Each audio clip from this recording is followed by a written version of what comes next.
Welcome to Hip Hop Now Podcast. If you're from the future, you know what to do. Get your ass out of here. Don't disrespect the legend. Hip hop is here to stay. Let's get right into the business. What up, y'all? I am your host, Vegas, and this is Hip Hop Now Podcast, a podcast specifically designed to keep you caught up on all things hip-hop music and culture that happened throughout the week. Big shout out to all the listeners from past and present, patreon.com/hiphopnow. And if you would like to learn more, visit the link in the description of this episode, the Patreon link. Patreon. Sometimes you got to say that because then some people are like, yeah, I clicked on it and just went to a video. Dog, you clicked on the YouTube video. Patreon link. It's okay. We good. Also, there's a couple of episodes, special episodes I did recently that I don't typically do, so consider it a prize. My top 5 albums, greatest albums all time, top 5 greatest beats all time, and top 5 MCs, how could I forget, of all time. So check all of those out, leave your opinions. Also, we reached the halfway point of 2024. It's been a hell of a year thus far. I did a best of 2024 so far, and so much hip hop has dropped, some of which I'm going to talk about a little bit later on this episode, that end of the year list is going to be some conflict because there's a number of albums that drop that just make me question what should be in my top 5 and what shouldn't be. And more importantly, albums that I didn't include in my best of the year that I probably will at the end of the year. So we'll see. You know, December's a long ways off. It's hot. I'm not complaining because it could be ice and slush outside, and I do not want that. So those are top 5. I'm not top 5, best of 2024. Obviously, you can go through the channel.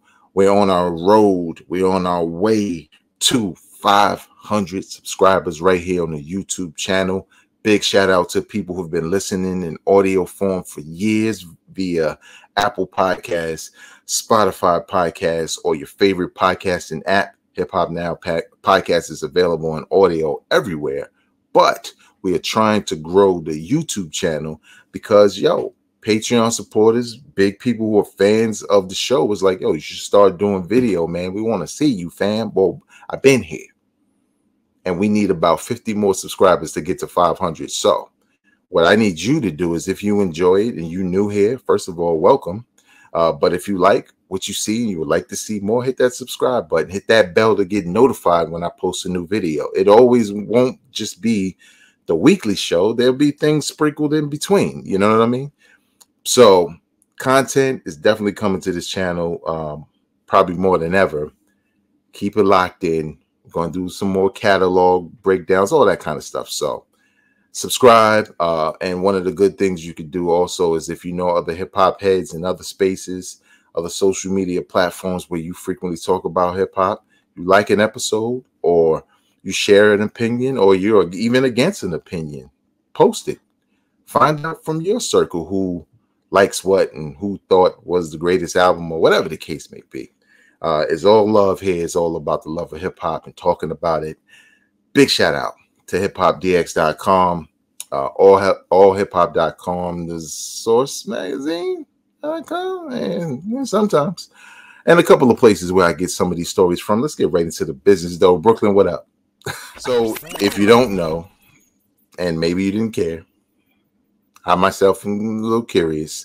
Memphis Bleek is back to making new music. It was always weird to me that he wasn't after a while, but I know he focused on business. He has a lot of successful businesses.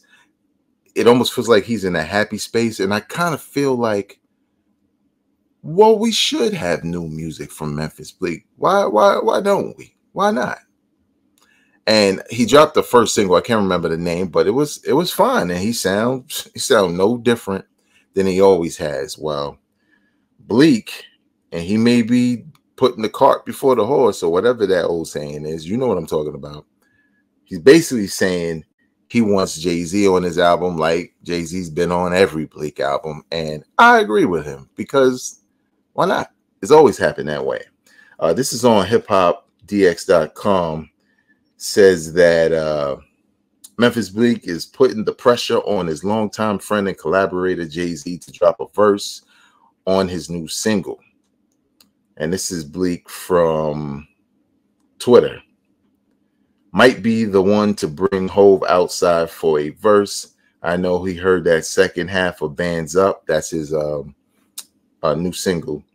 And he put, because somebody, well, this was somebody talking to Bleek at Twitter, and Bleek put, I'm on his neck for one, trust me. So Memphis Bleek is trying to get Jay-Z to drop a verse. I guess I'll ask you, and I'll answer also myself, but do y'all want a new Jay-Z verse? And I'm not saying that like we don't, but do you? Me personally, I want a new Jay-Z album. So if he's working on the album, yeah, tease us with a verse.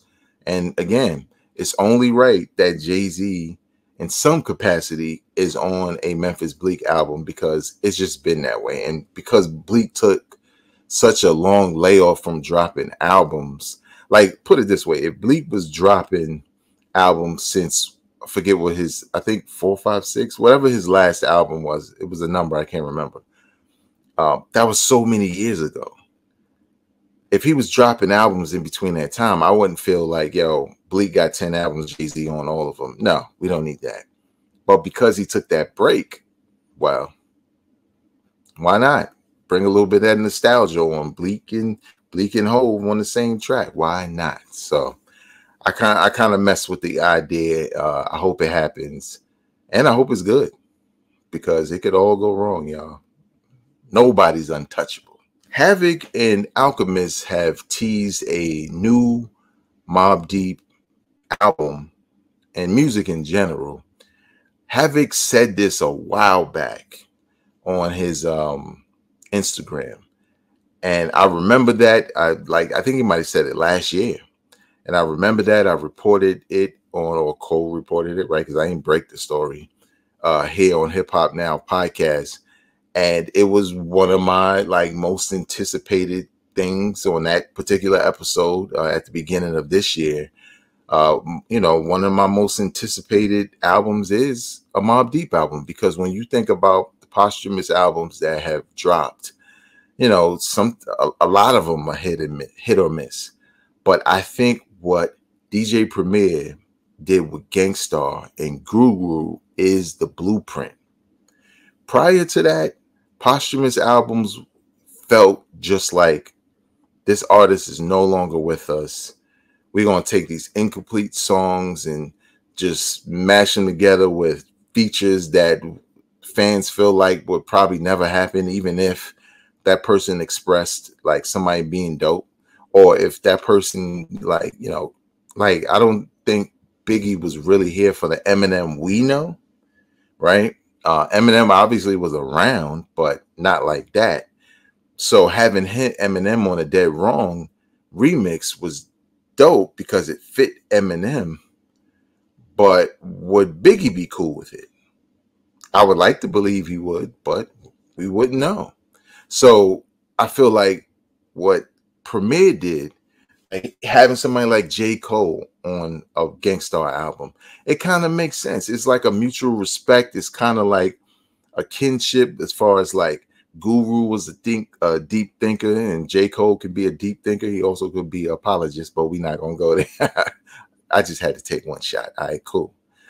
But I feel like with Mobb Deep, like it has to sonically capture the essence of Mobb Deep, like the dark chords that almost like horror music, but thugged out Queensbridge. Like it just has to feel like what we know Mobb Deep to be.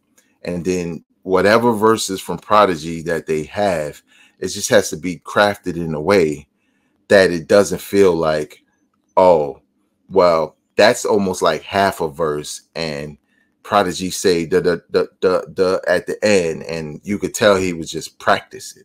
Like, no, man, be creative with the ideas to turn it into a project where it sounds just like Prodigy was there and a part of it. Those are just the best versions. And I'm hoping that they wouldn't have to do so much work, because when you think about it, if they were like actively working on new music, then there's probably songs there's probably ideas there that they worked on together that they just need to see through to the end.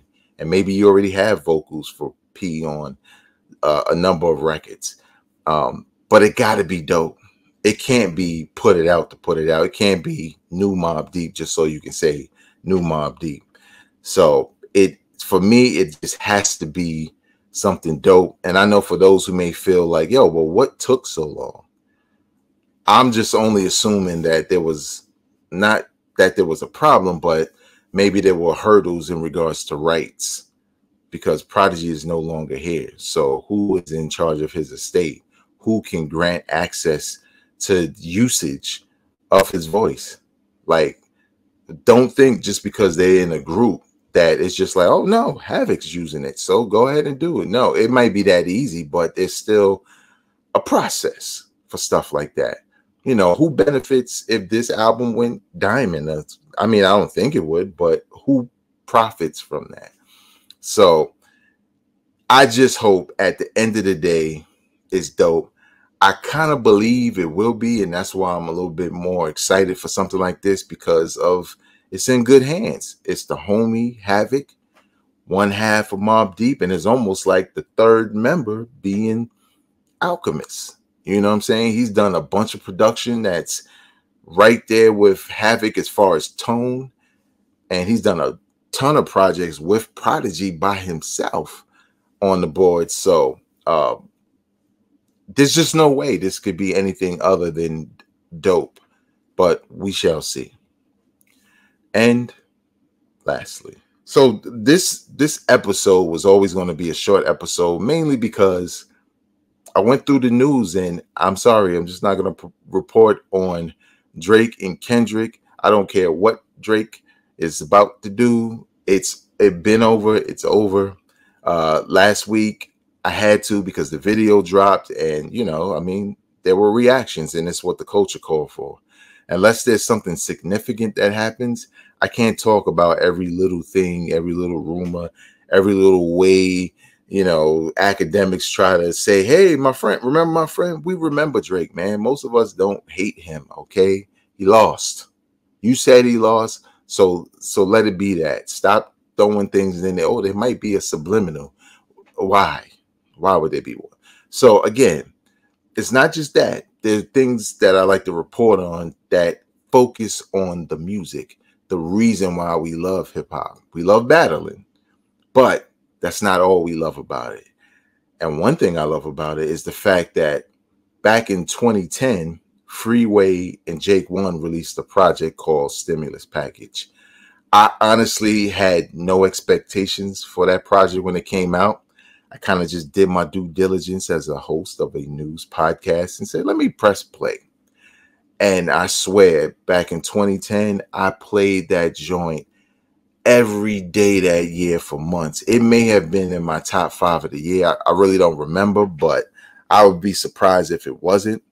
It's something that I go back to from time to time. So when they announced that they were doing a Stimulus Package 2, I was like, why? Not because I think they would do a bad job, but because sometimes people make a part 2 and it takes a little bit of the life force of part 1 if it's not good. Or it just reminds you of how good part 1 was and part 2 isn't. Well, for those who need a quick review, I'm just here to say part 2 is worthy. Okay? I know how I do this. When it comes to my reviews or my impressions, I give it 3 listens. Typically when I'm in the gym, and sometimes at home, but definitely when I'm in the gym, where my first listen is just straight impressions. What do I hear? Does it sound dope? Does, you know, whatever. Second listen is all about the lyrics and the concept and how things come together. And then the third listen is just to confirm my thoughts. And my thoughts are is that this is a dope project. If you've never heard the first Stimulus package, well, do yourself a favor and go listen to that, because it was a very dope project. And Stimulus Package 2 carries the torch further. It does so well that I feel like we should somewhere in the future get a just trilogy. Just make it a trilogy, dog. Make it a trilogy. Everybody has their thing that they've done that was ill. Like Fab got his Soul Tape series and Summertime Shootouts. And go ahead, Freeway.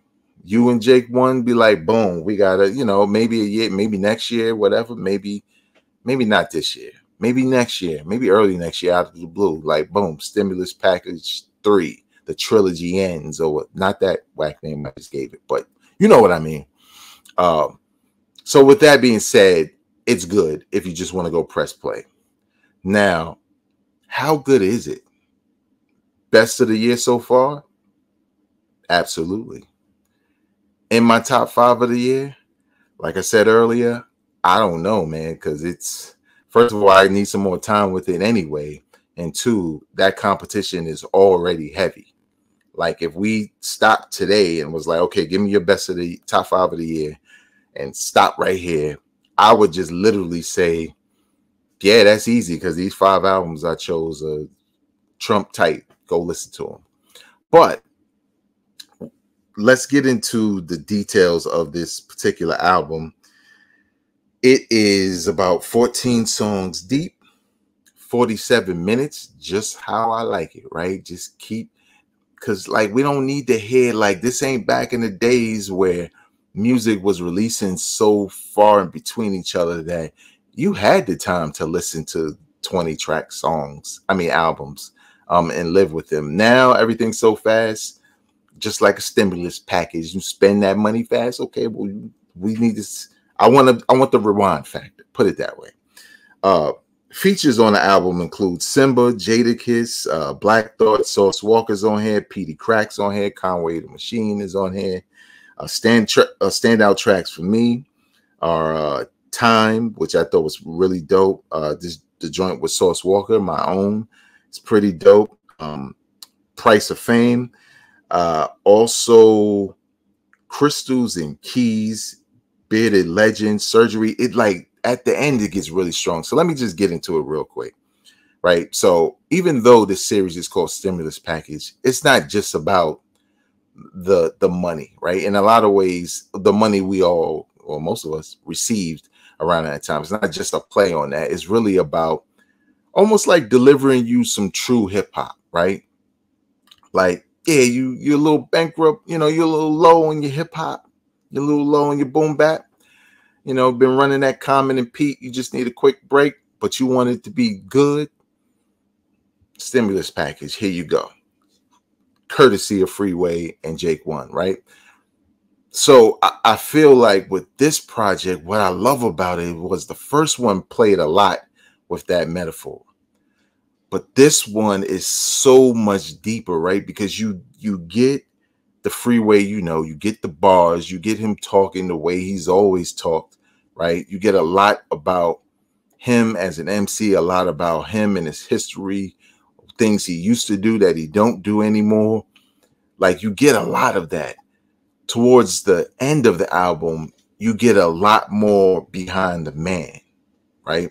So for those who don't know, Freeway unfortunately lost his son and his daughter, and he had been going through some health issues also. The man went through a lot. And what I love about how he chose to talk about these things on this particular project is the fact that it doesn't come across as, you know, oh, well, here's the dedication hip hop song. Because for me, I could tune out, and I know that doesn't seem right. But sometimes you got to realize this is also entertainment. And some people are just more invested in the entertainment factor than it just being a real situation. But I think Freeway lyrically, emotionally, flow-wise, his delivery, was that bars? it it's all of that, especially his delivery when he's talking about losing his children. You feel it, but it's not one of those things that, at least for me, felt uncomfortable, because everyone deals with death on a certain level, and it's really bad when parents have to bury their kids, right? No parent wants to do that. I don't care who you are. No parent wants to do that. They are a continuation of you. You don't mind you going and them going off to be somebody, right? They're an extension of you. And just the way the words he chose, the inflection, the pain, but the pain that you can hear in his voice, but with that pain, you also heard the strength from these situations. So I thought that was pretty dope. And I think it's something that shouldn't go ignored by people who claim to be music fans or claim to be heads, or like, I listen to bars. Okay, well, listen, right? Another record on there speaks about racism. And what I love about it is it's not preachy. It's literally here's a point of view. It's just what I guess what I'm trying to say is, because people might be like, yo, Freeway, your biggest fan? I mean, your biggest, well, I hope he's my biggest fan. No, I'm saying with what he's doing, how he's choosing his words, right? Because sometimes you can say things and they don't have the same impact, or they don't have the impact you intended.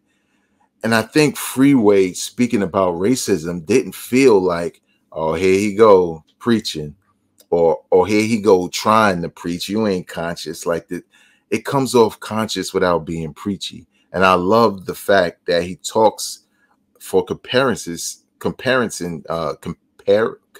did I say?